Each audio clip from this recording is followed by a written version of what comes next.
গগু গাড়ীখন চেল হৈছিলে আৰু যিজনে লৈছিলে যে কাস্টমাৰজন আমাৰ ডিলাৰত আহিছে এয়া আমাৰ টিংকুদাই গাড়ীখন দিছিলে টিংকুদা আপুনি যে গাড়ীখন দিছিলে তেওঁ কেনেকুৱা পাইছে আপুনি সুৰকচোন দাদা এতিয়া বাকি ভালে গাড়ী মাইলেজ কিমান পাই আছে বৰ্তমান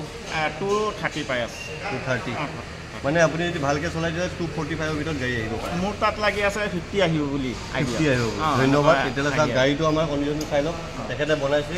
সেটিসফাই এক নম্বৰ ইণ্ডিয়াৰ এক নম্বৰ গাড়ী যিখন 251 মাইলেজ দেখাইছে গাড়ী চাই লওক আপুনি বেলেগ কোম্পানীৰ লগত আপুনি নিশ্চয় মাৰ কৰিব পাৰিব চাও কমফৰ্টেবল সব ফেল পায় আচলতে কেমেৰাতে ফেল আহিলা আপুনি চাব পাৰে এফালে আমি লাগেজ ৰাখিবৰ কাৰণে আমাৰ জায়গা আছে বহুতখিনি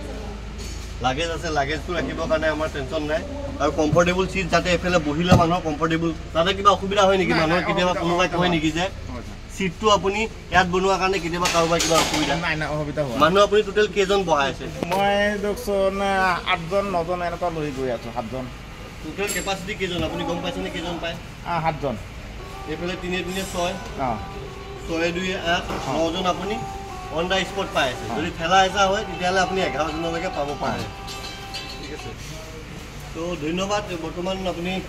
আশা কৰো আৰু আপোনাৰ দুখৰে যে আৰু কাস্টমাৰ আমাৰ তাত আহিব চাগে ধন্যবাদ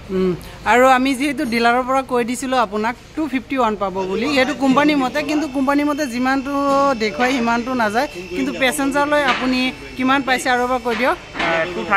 230 আৰু আপুনি আশা কৰিছে আৰু বেছি পাব বুলি আশা কৰিছো আৰু ঠিক আছে আপুনি ভালকৈ চলাব আৰু আপোনাক বহুত বহুত ধন্যবাদ দিয়া হল আৰু যদি কোনোবা কাস্টমাৰ ল'ব বিচাৰে তেনেহলে আমাৰ ডিলাৰলৈ লৈ আহিব ঠিক আছে ধন্যবাদ